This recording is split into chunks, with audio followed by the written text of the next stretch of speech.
satu benda sejarah yang terdapat di desa Wonosabalau ini, yakni adanya pentungan raksasa atau disebut kulkul. Sayangnya pentungan ini tak dirawat dengan baik dan mulai lapuk. Sementara untuk benda-benda pusaka lainnya seperti keris, tombak, tak bisa dikeluarkan sembarangan kecuali pada momen tertentu dan harus dilakukan oleh mangku desa setempat. Sempat disinggung masalah artinya benda pusaka yang ada di sini masyhur. Tapi secara kebetulan petua-petua kami dulu, dalam hal ini Pak Nang yang sudah meninggal, diserahkan kepada saya untuk, karena tidak ada yang berani. Kenapa seperti itu, Pak? Begini, nilai tuahnya itu luar biasa. Seandainya ibu bapak ingin sekali ampura dikit, tentang bani, kalau enggak waktunya, ada waktu tertentu. Nah, ini waktu-waktu tertentu sanggar ini dikeluarkan istilahnya seperti itu kalau ada upacara-upacara adat itu, selain untuk acara musim pernikahan atau hitanan seperti itu, ada upacara-upacara lain lagi? Ya, biasanya sebenarnya kita selalu mendukung bagaimana seperti acara-acara perayaan nasional seperti 17, tapi kondisi kami yang tidak memungkinkan, tidak layak tampil, terutama dari kostum. Sudah comprang-compreng kostum. Ini satu hari yang keramat kita anggap begitu, terus keadaan kita seperti itu. Itulah yang membatasi kami. Terus terang aja ini, Bu.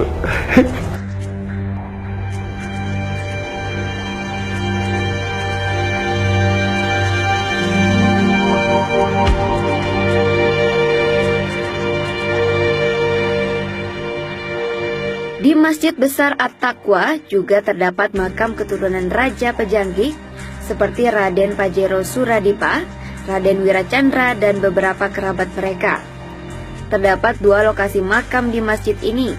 Mereka dipisah berdasarkan silsilah keluarga 1 dan silsilah keluarga 2. Namun jika Anda ingin mengetahui lebih detail tentang silsilah keluarga ini, maka dapat mengunjungi kantor desa Wonosabalau. Di sana nama-nama silsilah keluarga kerajaan telah tertulis rapi dan terpampang secara jelas. Tak hanya makam di Masjid Besar, tepatnya di Makam Beru terdapat pula makam Raden Arya Banjarketas. Namun para tokoh adat menjelaskan jika makam tersebut hanya napak tilas mata.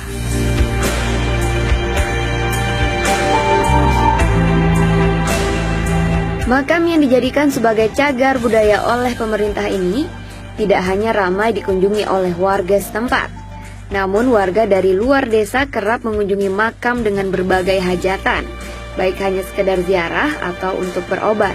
Pemirsa, saat ini saya sudah berada di Makam Beru. Nah, Makam Beru ini merupakan situs wisata, situs budaya ya, yang ada di desa Wonosabalau. Dan tentunya kita masih bersama Pak Camat, masih bersama dengan beberapa tokoh adat di sini dan juga muspika. Dan di sini kita berada tepat di depan dari Makam Beru. Makam Beru ya. Baik, mungkin bisa dijelaskan sebenarnya Makam Beru ini apa, Mi? Mungkin cikal bakal dari desa Wonosaba atau seperti apa? Ya. Ampurayan Pak Camat, Pak Kapolsek. Tolong. Kalau saya begini, Ampurayan itu. Jadi Sawali, apa yang dinamakan Makam Beru ini, seperti secuil saya ceritakan di rumah tadi, begitu masuk Bali ke Lombok, dia menyerang Pejanggi kalah.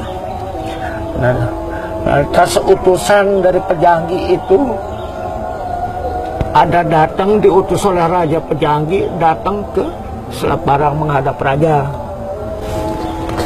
Nah, tempat dia diterimanya utusan ini ada namanya Wates, tempat balai pertemuan yang di sana itu, yang di sebelah sana, itu turun-turunan dekat kantor camat itu. Di situ itu ada orang petugas lang-lang istilahnya dulu. Dan dia selalu standby setiap hari sepanjang malam lang-lang ini. Nah, karena situasi keadaan gawat waktu itu, konon katanya lang-lang ini sekitar istilahnya sepenggalah matahari itu, terbitnya matahari itu tingginya istilahnya orang dulu sepenggalah katanya gitu. Datanglah utusan dari Pejanggi ini akan nyampaikan atur dari Raja Pejanggi itu untuk Raja Selaparang. Nah, sebelum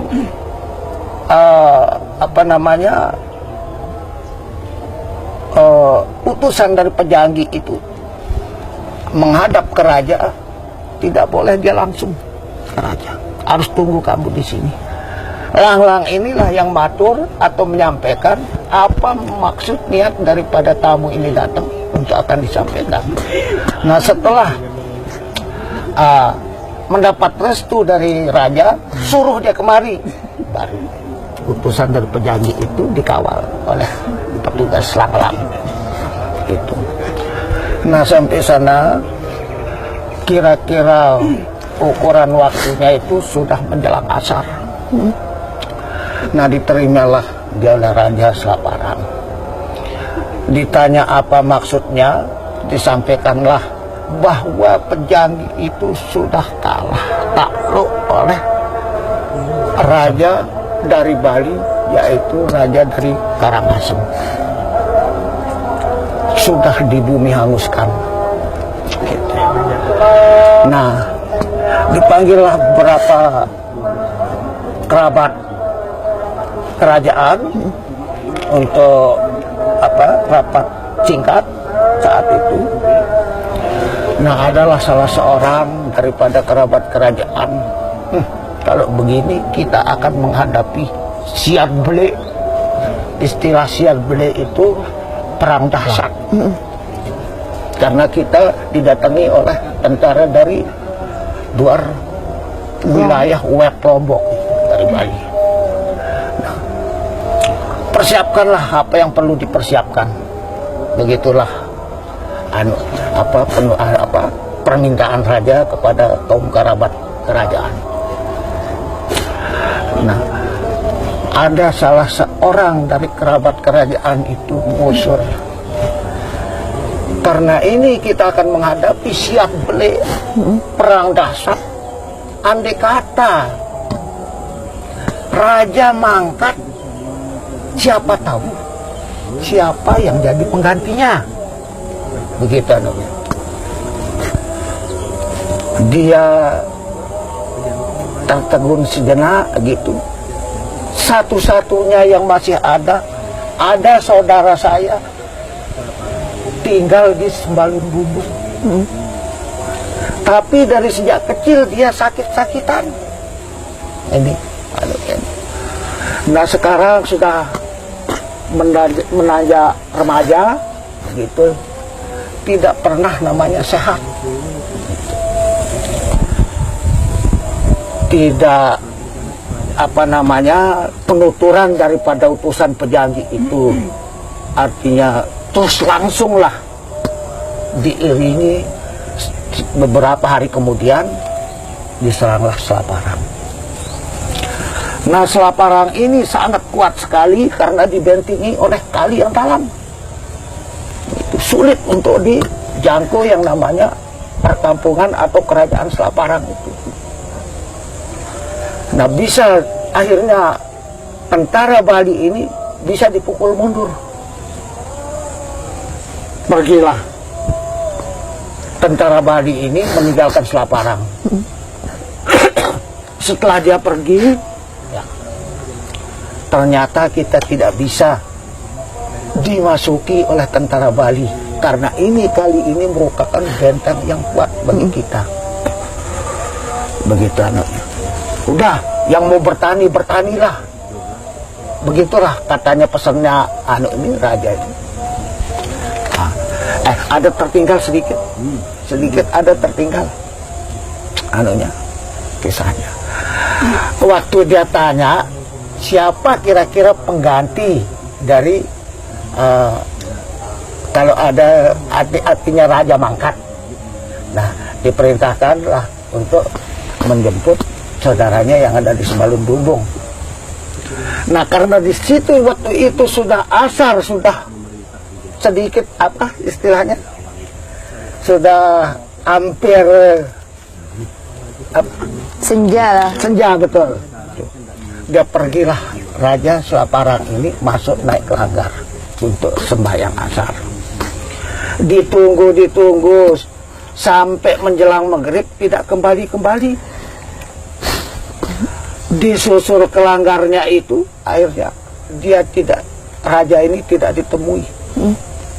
Dia itu diistilahkan mungso, hilang dengan jasadnya. Itulah sebelah pojok sana itu ada, artinya di sebelah pojok paling timur, timur apa istilahnya, itu kan ada makam dua itu. Disitulah dia makamnya Raja Selaparang terakhir itu. Nah barulah ini apa yang diamanatkan, dipesankan oleh raja itu untuk menjemputnya itu saudaranya yang ada di Sembalun Bumbung. Nah ternyata Bali ini seminggu kemudian dia tidak langsung menuju ke Karangasem, tapi dia berunding yang di Cakranegara, dulu namanya Taman Kelepuh. Taman Kelepuh inilah cikal bakalnya dari Mayura itu. Iya. Tuh. Seminggu kemudian dia balik nyerang, bukan dia nyerang dengan kekuatan senjata, tapi dilepas api, dibakar Selaparang itu. Habis hanguslah Selaparang. Sehingga saya ingat waktu Selaparang itu akan memperoleh dana pemugaran, masih saya aktif dulu saya di PMD dulu, sulit sekali. Ternyata data-data yang ada itu diketemukan di Nederland, bahwa betul Selaparang ini artinya peninggalan kerajaan. Nah itu sebabnya dia dapat pemugaran dulu. Baru salat hanya 30 juta dulu. Nah itulah anunya dia Selaparang ini. Nah setelah di Bumi Hanguskan, barulah diingat pesan siapa selaku pengganti itu. Dijemputlah salah seorang daripada generasi penerus daripada pengganti Raja Selaparang itu. Betul, dia dalam keadaan kondisi lemah, dibuatkan tandu, diusung dari sana sampai di Surengeneng. Ada istilah Surengeneng, baru mosok itu ngekol ke sana itu. Nah di sini ada surau, bekas surau di sana itu Pak Camat, itu namanya Surengeneng. Berhentilah yang mikul tandu ini di tempat itu karena sudah ada waktu zuhur, sembahyang zuhur. Begitu selesai sembahyang zuhur, dia akan pikul tandu ini,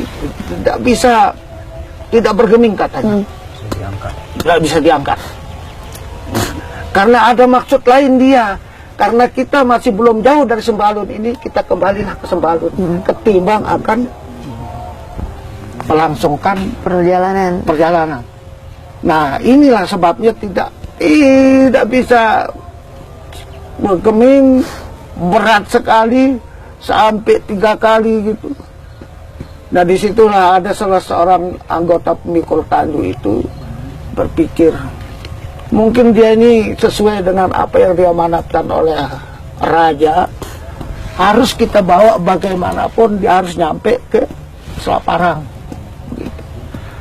Setelah diajatkan begitu, diangkat sepertinya tidak ada beban. Gitu. Nah nyampelah dia, kenapa kok makamnya di sini?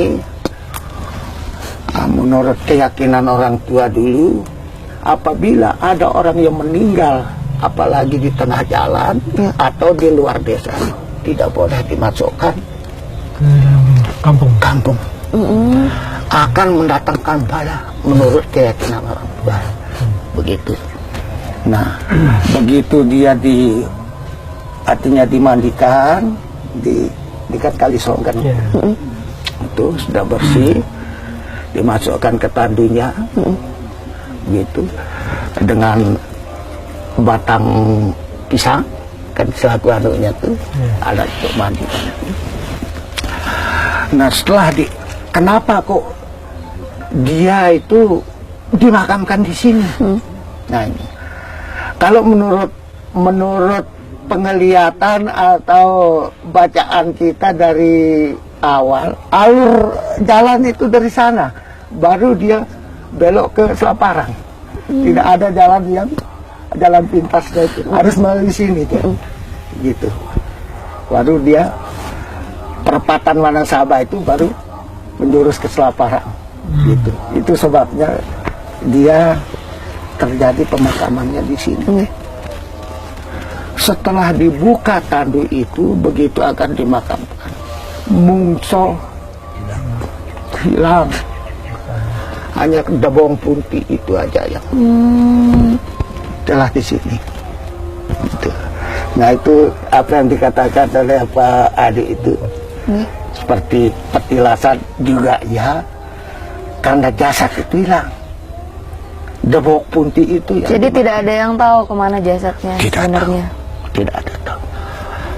Rata-rata dia daripada keturunan Selaparang ini, rata-rata hilang saja jasadnya. Baik pemirsa, jangan kemana-mana dulu karena kita masih akan berbicara mengenai kebudayaan yang ada di Desa Wanasabalau. Bagaimana kemudian Desa Wanasabalau akan dibuat sebagai desa budaya. Tetap di Cerita dari Desa.